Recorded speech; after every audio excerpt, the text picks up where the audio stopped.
Subscribe now and press the bell icon. Never miss an update. Hello दोस्त, कैसे आप सब?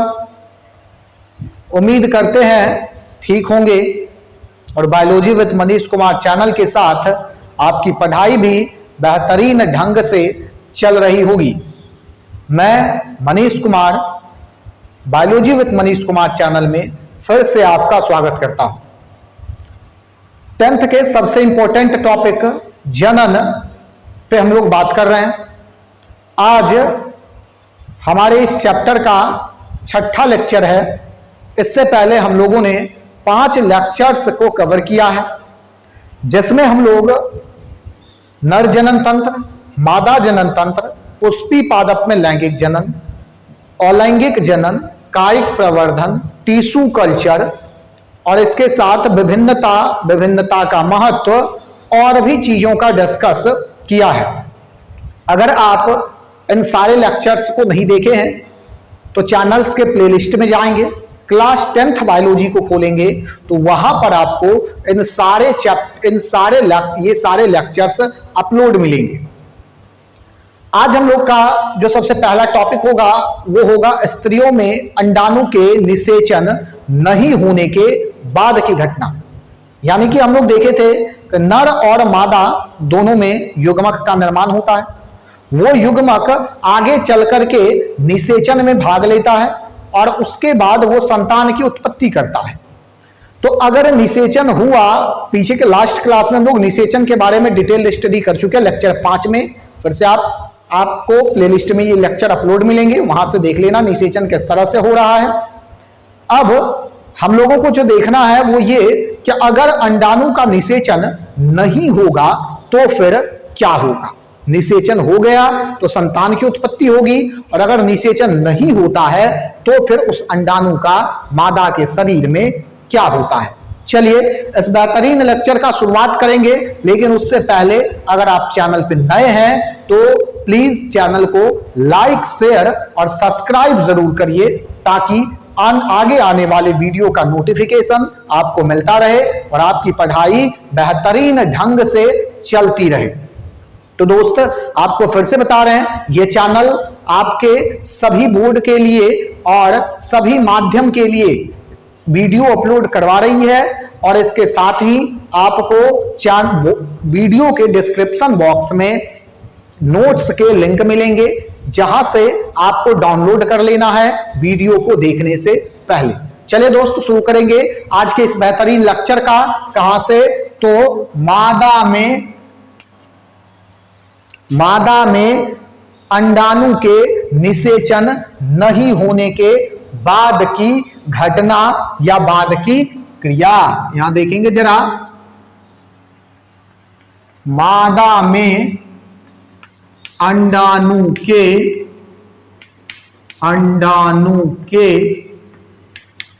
निषेचित नहीं होने के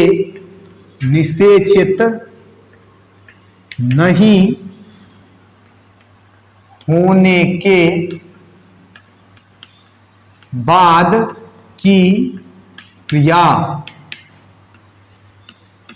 मादा में अगर अंडाणु का निषेचन नहीं हुआ तो उसके बाद क्या होगा। जब आप आगे के क्लास में चलेंगे दोस्त 12th में, तो आपको इसी टॉपिक का नाम बदल करके मेंस्ट्रुअल साइकिल रख दिया जाता है, जिसको हम लोग रज चक्र या ऋतुस्राव या मासिक चक्र या मासिक धर्म अलग अलग नाम से जानते हैं।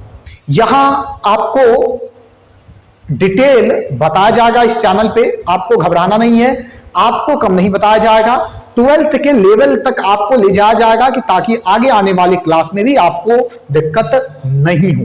तो चलिए दोस्त, शुरू करेंगे यहां से। मादा में अंडाणु के निषेचित नहीं होने के बाद की क्रिया।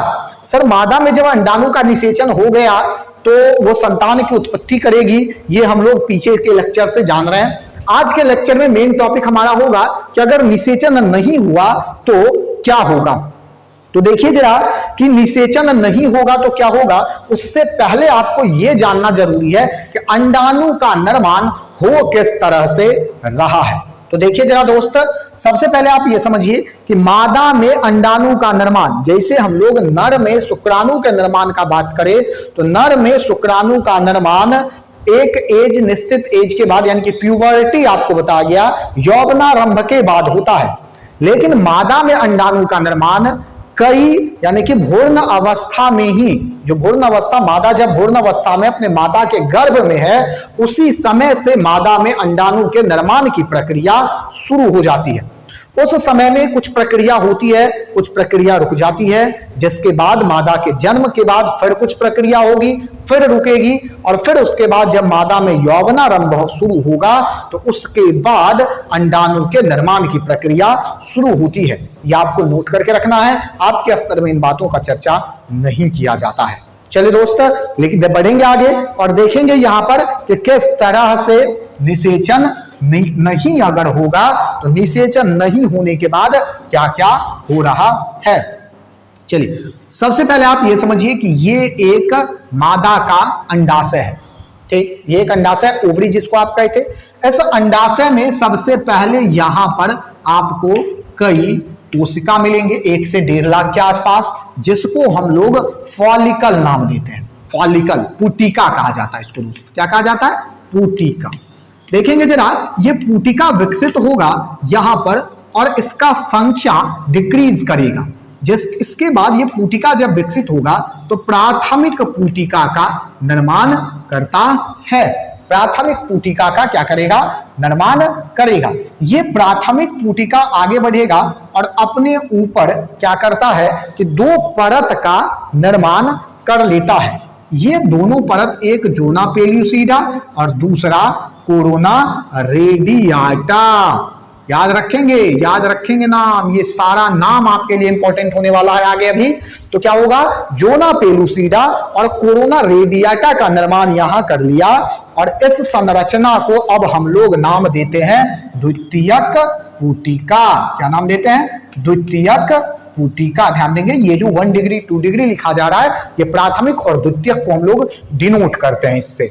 इसके बाद ये द्वितीयक पुटिका आगे बढ़ेगा और अपने आकार में वृद्धि करेगा और ये फर्दर आगे चल करके डेवलप होता है किसमें? तो तृतीयक पुटिका में। यहां अगर आप देखेंगे तो आपको ये फिर से ये दोनों लेयर मिलेगा। यहां पर ये दोनों लेयर मिल जाएगा, आपको मिल गया ये दोनों लेयर। आप देखेंगे जरा, यहां पर क्या होगा कि ये जो यहां पर फॉलिकल था, ये अब अपने आकार में कर लेता है परिवर्तन और यहां पर इस तरह के एक संरचना का निर्माण होगा और एक इस तरह के संरचना का निर्माण होता है। यहां पर ये वाला जो पूर्ण संरचना, इसको हम लोग तृतीयक पुटक नाम देते हैं। तृतीयक पुटक में ये जो नीचे आपको संरचना दिखाई दे रहा, ये बनता है क्या? ये है एंट्रम। इसको क्या कहा जाता है? एंट्रम। ठीक है, एंट्रम कहा गया। और ये वाला जो संरचना आपको दिखाई दे रहा, यही है सेकेंडरी oocyte। क्या कहेंगे इसको?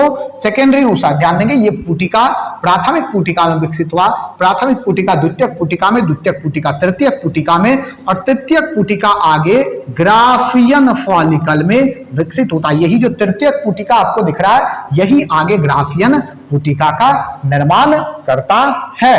ध्यान देंगे, हम लोग इसको थोड़ा सा और यहां बड़ा करते हैं, तब आपको ग्राफियन पुटिका दिखाया जाएगा यहां पर।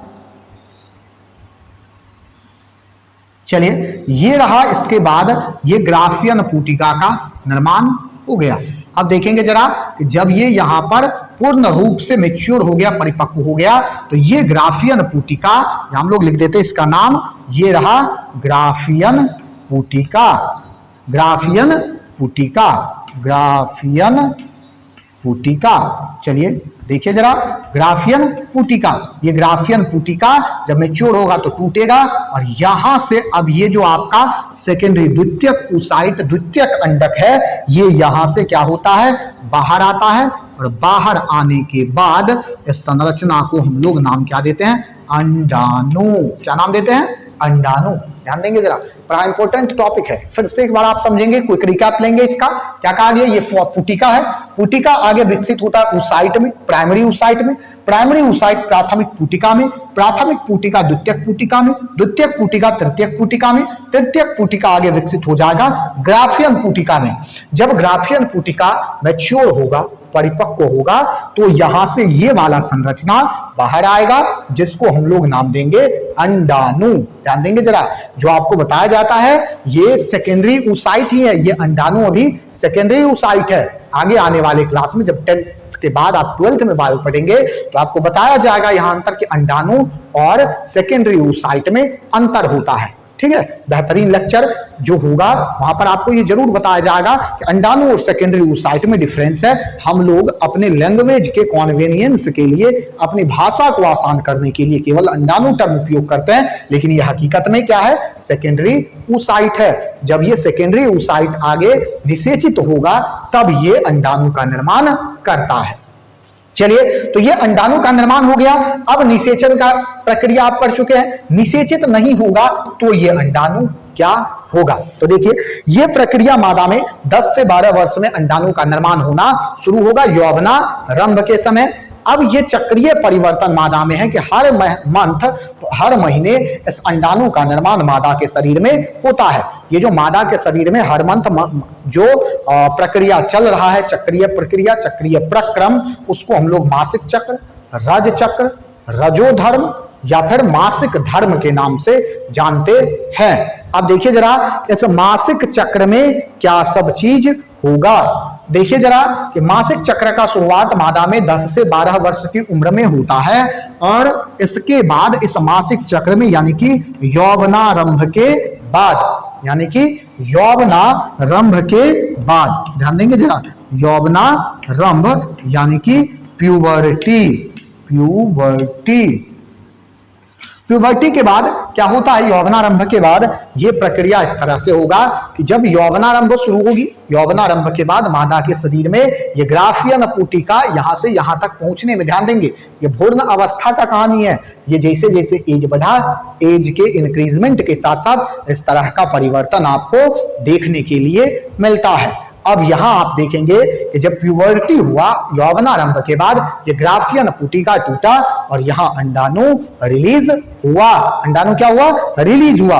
अब देखेंगे जरा, अब यहां जब ये अंडाणु रिलीज होता है, अंडाणु जब रिलीज होगा, इस कार्य के लिए एस्ट्रोजन नाम का हार्मोन रिस्पॉन्सिबल होता है। कौन सा हार्मोन, एस्ट्रोजन हार्मोन का नाम आपको याद रखना है। अंडाणु के यहां से ग्राफिक पुटक से बाहर निकलने के लिए एस्ट्रोजन हार्मोन का होना आवश्यक है। एस्ट्रोजन हार्मोन का मात्रा बढ़ेगा और ये अंडाणु यहां से रिलीज हुआ। ये प्रक्रिया मासिक चक्र का है। ये मध्य में, यानी कि जो मासिक चक्र है उसके मध्य में लगभग ये प्रक्रिया होता है। चलिए आगे बढ़ेंगे जरा। अब देखिए कि जब ये यहां से निकला, अब हम लोग यहां तक थोड़ा आएंगे और फिर से एक बार मादा जनन तंत्र को ड्रॉ करेंगे।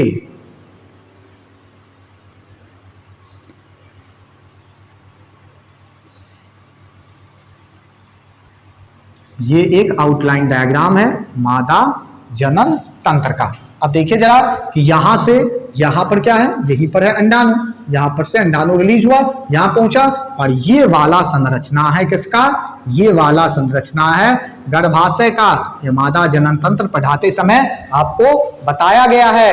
गर्भाशय 3 भाग में बटा है, इंडोमेट्रियम, मायोमेट्रियम, पेरीमेट्रियम, अंतः झिल्ली, मध्य झिल्ली और बाह्य झिल्ली।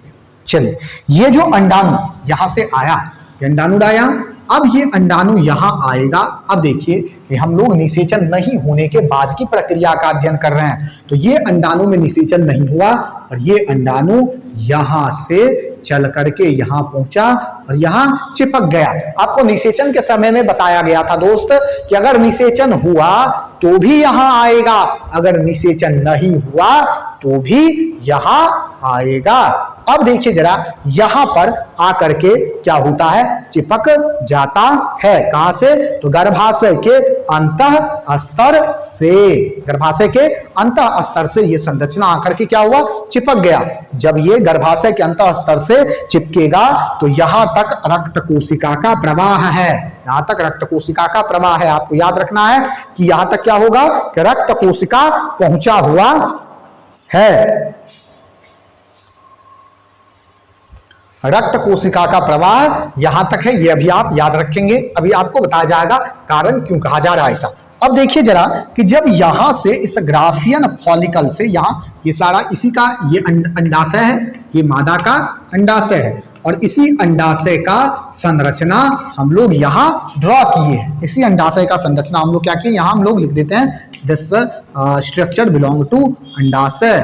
ठीक है, अब देखिए जरा, ये रहा आपका अंडाशय। अब क्या होगा कि यहां से जब अंडाशय से ये अंडाणु रिलीज हुआ तो अभी आप देखेंगे कि यहां पर सर ग्राफियन फॉलिकल तो टूट चुका था ना, ग्राफियन फॉलिकल टूट चुका है। तो ग्राफियन फॉलिकल का जो टूटा हुआ भाग है इसको हम लोग नाम देते हैं पीत पिंड। ध्यान देंगे क्या कहा गया इसको, पीत पिंड। अब देखिए कि जब यहां से अंडाणु रिलीज हुआ तो बच गया यहां पर क्या, यहां से जब अंडाणु रिलीज हो गया तो यहां बचा ये टूटा हुआ ग्राफियन फॉलिकल जो है क्या कहलाएगा, पीत पिंड कहलाएगा। और ये पीत पिंड क्या करता है कि प्रोजेस्टेरॉन हार्मोन को स्रावित करता है। प्रोजेस्टेरॉन हार्मोन को क्या करेगा, स्रावित करेगा। अब देखिए जरा, ये जो प्रोजेस्टेरॉन हार्मोन यहां स्रावित करेगा ये इस अंडाणु को बचा करके रखेगा और इसके साथ ही इस गर्भाशय के स्तर को मोटा करने का कार्य करता है। क्यों मोटा करना है, यहां पर पोषक पदार्थ को लाता है ताकि अगर निषेचित, क्योंकि जो निषेचित अंडाणु आएगा, जब अगर निषेचन हुआ तो अगर जब वो अंडाणु आएगा तो उसको तो पोषण चाहिए, तो इसलिए यहां पर ये क्या करता है, पोषण को जमा करके रखता है। क्योंकि इसको तो पता नहीं है कि जो अंडाणु आएगा वो निषेचित है या नहीं। तो वहां पर क्या होगा कि अगर निषेचित अंडाणु होगा तो यहां से ये पोषण लेते रहेगा, अगर निषेचित अंडाणु नहीं है तो वहां पर वो पोषण नहीं लेगा। कुछ समय तक ये जो पीतपिंड है ये प्रोजेस्टेरॉन रिलीज करते रहेगा। कब तक, अगर निषेचन हो गया तब ये पीतपिंड 3 मंथ तक, 3 मंथ तक क्या करता है, प्रोजेस्टेरॉन का स्रवण करता है। अगर निषेचन नहीं होगा तब ये लगभग, यहां हम लोग लिख देते हैं निषेचन, निषेचन हो गया, निषेचन होगा तब ये 3 मंथ तक करेगा। और अगर निषेचन नहीं हुआ तो 36 घंटे तक ये प्रोजेस्टेरॉन 36 घंटे तक क्या करेगा, प्रोजेस्टेरॉन का स्रवण करेगा। यहाँ क्रॉस लगा है मतलब निषेचन नहीं हो रहा है, टिक लगाया मतलब निषेचन हुआ है। तो निषेचन अगर नहीं होगा तो 36 घंटे तक ये प्रोजेस्टेरॉन रिलीज करते रहेगा। कौन, तो ये पीतपिंड। अब देखिए जरा, तो 36 घंटे तक ही करेगा अगर निषेचन नहीं हुआ तो। जब निषेचन नहीं हुआ तो कुछ समय के बाद 36 घंटे के बाद ये प्रोजेस्टेरॉन क्या होगा, इसका लेवल धीरे धीरे घटना शुरू हो जाएगा। जैसे ही ये 36 घंटे के बाद इसका स्तर घटना शुरू हुआ तो ये जो अंडाणु यहाँ चिपका हुआ था इस अंडाणु के साथ साथ ये गर्भाशय का अंतः स्तर भी टूट जाता है। इस गर्भाशय का अंतः स्तर भी टूट जाएगा और टूटने के बाद ये मादा के योनि के द्वारा रक्त के साथ बाहर आता है। अब देखेंगे जरा रक्त कहां से आया, तो यहां भी आपको बताया गया था कि यहां पर ये रक्त कोशिका उपस्थित है, यहां तक रक्त कोशिका आया हुआ है। तो जब ये टूटेगा तो इसके साथ रक्त भी बाहर आएगा, ये टूटा हुआ जो अंडाणु है ये भी आएगा, कुछ म्यूकस भी आएगा और कुछ कोशिका भी आता है। तो ये अगर निषेचित नहीं हुआ अंडाणु तो मासिक चक्र जो है लगातार होते रहेगा। यानी कि हम लोग इस तरह से भी कह सकते हैं कि अगर मादा में अंडाणु का निषेचन नहीं हुआ है तो मासिक चक्र की प्रक्रिया चलती रहेगी, और अगर मादा में अंडाणु का निषेचन हो जाएगा तो मासिक चक्र रुक जाएगी। मतलब कि मासिक चक्र का रुकना गर्भधारण को दर्शाता है। ये 100% सही नहीं है, ये 100% सही नहीं है, कभी कभी अलग अलग कारणों से भी ये हो सकता है। लेकिन आपको एक पॉइंट तो ये बनता है कि अगर निषेचन हो जाता तो ये 3 महीने तक प्रोजेस्टेरॉन रिलीज करता और यहां पर अंडाणु बचा हुआ रहता। बात समझ गए? तो यही कहानी है मादा में अंडाणु के निषेचित नहीं होने के बाद की घटना। मादा में अगर अंडाणु का निषेचन नहीं हुआ तो ये यहां आएगा, चिपकेगा, पीतपिंड क्या करेगा, 36 घंटे तक प्रोजेस्टेरॉन रिलीज करेगा। रिलीज करने के बाद क्या करता है कि 36 घंटे के बाद इसका मात्रा घटेगा। मात्रा घटने के बाद क्या होगा, ये अंडाणु और ये गर्भाशय का अंतस्त्र टूटता है और रक्त के साथ बाहर आता है मादा के योनि के द्वारा। इसी प्रक्रिया को, ये हर मंथ का प्रक्रिया है, इस चक्रीय परिवर्तन को हम लोग नाम देते हैं क्या, इस सक्रिय परिवर्तन को हम लोग नाम देंगे मासिक चक्र, मासिक धर्म, रजोधर्म। ठीक है, अब देखिए जरा कि जो सबसे पहला मासिक चक्र होगा, जो सबसे पहला मासिक चक्र होता है उसको हम लोग नाम देते हैं रज चक्र। ठीक है, ठीक है, या रजो दर्शन, रजो दर्शन। सबसे पहला जो मासिक चक्र है उसको रजो दर्शन कहते हैं। और जो सबसे अंतिम मासिक चक्र है 40 से 45 वर्ष की आयु में, इसका शुरुआत 10 से 12 वर्ष की आयु में होता है और जो खत्म होता है वो 45 से 50 वर्ष की आयु में, उसको हम लोग रजो निवृत्ति नाम देते हैं। रजो चक्र, रजो दर्शन और रजोनी वृत्ति, यानी कि जब शुरुआत होगा तो रजो दर्शन और जब खत्म होगा तो रजोनी वृत्ति। चलिए, तो यही कहानी है ऐसा बेहतरीन सा टॉपिक का। चलिए, आगे का हमारा टॉपिक है जनन स्वास्थ्य, यानी कि रिप्रोडक्टिव हेल्थ। देखिए जरा, हेल्थ का मतलब वो सारा प्रक्रिया जिसके द्वारा कोई व्यक्ति शारीरिक, मानसिक और सामाजिक रूप से स्वस्थ है। अगर कोई व्यक्ति शारीरिक, सामाजिक और मानसिक रूप से स्वस्थ है तो उस व्यक्ति को स्वास्थ्य माना जाता है। लेकिन जनन स्वास्थ्य का अगर हम लोग बात करें तो शारीरिक, मानसिक और सामाजिक स्वच्छता के साथ साथ, स्वस्थता के साथ साथ उसका जननिक रूप से भी स्वस्थ होना आवश्यक है। यानी कि जनन अंग में किसी भी तरह का कोई रोग नहीं है। अगर उसके साथ, उसके जनन अंग के साथ कोई प्रॉब्लम है, कोई समस्या है, तो इस तरह के व्यक्ति को जननिक रूप से स्वस्थ नहीं माना जाता है। या अगर कोई व्यक्ति जननिक रूप से स्वस्थ नहीं है तो वो व्यक्ति किसी न किसी तरह से पूरे सोशल समाज में, यानी कि पूरे लोगों में उस रोग को किसी न किसी रूप में स्थानांतरित करता है। ये केवल अपने, इसके साथ ही वो अपने सेक्सुअल पार्टनर को भी इस रोग से ग्रसित करेगा। जिस भी व्यक्ति के साथ उस इन्फेक्टेड पर्सन का, उस संक्रमित व्यक्ति का लैंगिक संबंध बनता है, उस व्यक्ति को भी क्या इस रोग, उस व्यक्ति को भी इस रोग के होने की संभावना अधिक रहती है। जनन स्वास्थ्य एक ऐसा पहलू है जिसको लेकर के समाज में एक अलग तरह का, एक अलग प्रकार का मिथ्स बना हुआ है। अलग अलग तरह की बीमारी को लेकर के लोग जागरूक नहीं है, जिस कारण से जननिक स्वस्थता की जो स्थिति है वो हमारे देश में काफी दयनीय स्थिति में है। हमारे यहाँ अगर, यानी कि अगर हम लोग बात करें, हमारे समाज में एक इस तरह का मिथ्स फैला हुआ है कि अगर कोई व्यक्ति जननिक रूप से अस्वस्थ है, यानी कि उसके जनन अंग से संबंधित कोई समस्या है, तो वो अपने उस विचार को, उस रोग को किसी दूसरे लोगों के सामने रख नहीं पाते हैं, जिसके कारण ये रोग और ज्यादा भयावह स्थिति में पहुंच जाती है और ज्यादा विकराल रूप धारण कर लेती है। अतः इसका एक सबसे बड़ा जनन स्वास्थ्य का एक पहलू का, जनन स्वास्थ्य पहलू एक सेंसिटिव टॉपिक है हमारे समाज में कि लोगों को इसके बारे में जागरूक किया जाए ताकि लोग जनन रूप से, जननिक रूप से स्वस्थ हो। उसके जनन अंग में किसी भी तरह का कोई भी समस्या हो तो वो खुल करके उसके बारे में बात कर सके और खुल करके डॉक्टर्स का परामर्श ले सके। और इसके साथ ही लोगों को जननिक रूप से स्वस्थ रहने के लिए अपनी स्वच्छता पर भी ध्यान देना आवश्यक है। अगर जनन अंग का समय समय पर साफ सफाई, जिस तरह से शरीर के विभिन्न अंग को बेहतर ढंग से साफ किया जाता है, उसी तरह से अगर जनन से में उपयोग होने वाले या फिर जो जननिक अंग है उस अंग का साफ सफाई अगर लगातार करते रहे तो एक ये कारण हो सकता है कि जननिक रूप से बीमार नहीं पड़े या रिप्रोडक्टिव हेल्दी अपना लाइफ स्पेन वो चला सके। बात समझ गए? जनन स्वास्थ्य का एक बड़ा सेंसिटिव टॉपिक है हमारे समाज में। लोग इनके बारे, इस डिजीज के बारे में, इस रोग के बारे में या फिर इस टॉपिक पर बात करना नहीं चाहते हैं। यहाँ तक के शिक्षक, जो पेरेंट हैं, जो दोस्त हैं, ये सारे लोग भी बच्चों को इन सारे बातों की जानकारी नहीं देते हैं।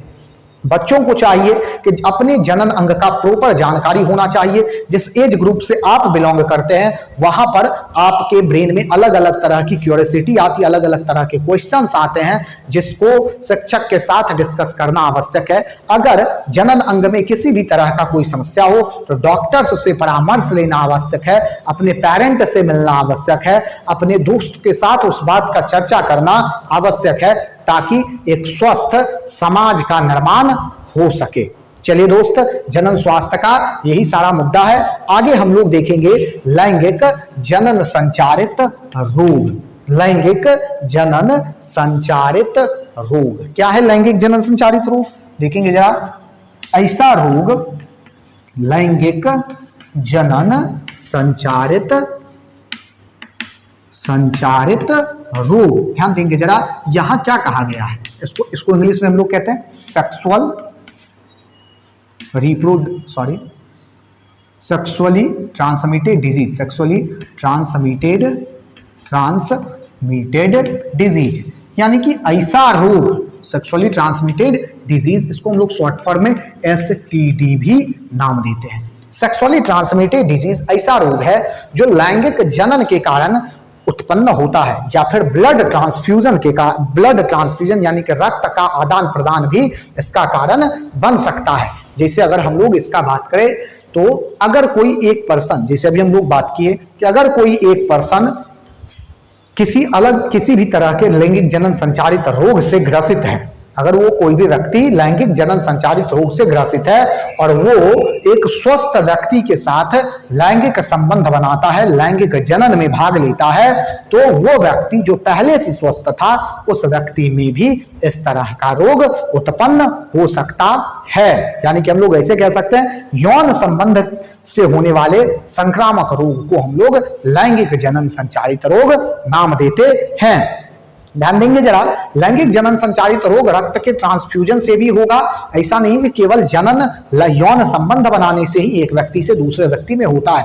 अगर मान ले कि कोई एक व्यक्ति है X और एक व्यक्ति है Y, ये जो X पर्सन है ये अगर रोग से ग्रसित है और ये अगर सैलून में अपना बाल या दाढ़ी बनाता है और इस सैलून में क्या हुआ कि कट गया और इसका जो रक्त है वो बाहर आ गया और ये रक्त इसी ब्लेड से, इसी रेजर से अगर ये स्वस्थ व्यक्ति Y है इसका उपयोग किया गया और इसका भी कट के रक्त बाहर आ गया, तो क्या होगा कि ये दोनों ये रक्त इसमें प्रवेश कर गया जिस कारण से ये रोग स्थानांतरित हो सकता है। ये भी हमारे समाज की एक मिथ है कि लैंगिक जनन संचारित रोग केवल और केवल उस व्यक्ति में होगा जो मल्टीपल सेक्सुअल पार्टनर यानी कि एक से अधिक लोगों के साथ लैंगिक संबंध में संलिप्तता रख रहा है, या फिर कुछ अलग कारण है, या मल्टीपल सेक्सुअल पार्टनर है, या फिर किसी अलग लोगों के साथ लैंगिक संबंध बना रहा है। तो इस सब चीजों के बारे में आपको जानकारी होना आवश्यक है, क्योंकि आप, हम और इस एज ग्रुप के जो भी पर्सन है वही एक स्वस्थ, जन्मिक रूप से स्वस्थ समाज के निर्माण में अपना भाग ले सकता है, अपना हिस्सेदारी दे सकता है। तो चलिए आगे बढ़ेंगे और इस सब बातों की जानकारी आप अपने आस पड़ोस के सभी लोगों को देंगे। चलिए दोस्तों, लैंगिक जनन संचारित रोग का अगर हम लोग एग्जाम्पल का बात करें तो ये बैक्टीरिया के कारण हो सकता है, बैक्टीरिया के कारण हो सकता है, ये वायरस के कारण हो सकता है। वायरस अलग अलग तरह के सूक्ष्म जीव है जिसके कारण ये रोग होगा, और इसके अलावा ये प्रोटोजोआ के भी कारण हो सकता है, प्रोटोजोआ के कारण हो सकता है। बैक्टीरिया के कारण अगर हम लोग बात करें तो इसमें आपको मिलेगा गोनोरिया। आपसे ये सारा एग्जाम्पल एज इट इज पूछ लिया जाता है। गोनोरिया, सिफिलिस, गोनोरिया सिफिलिस तो आपको कम से कम याद होनी ही चाहिए।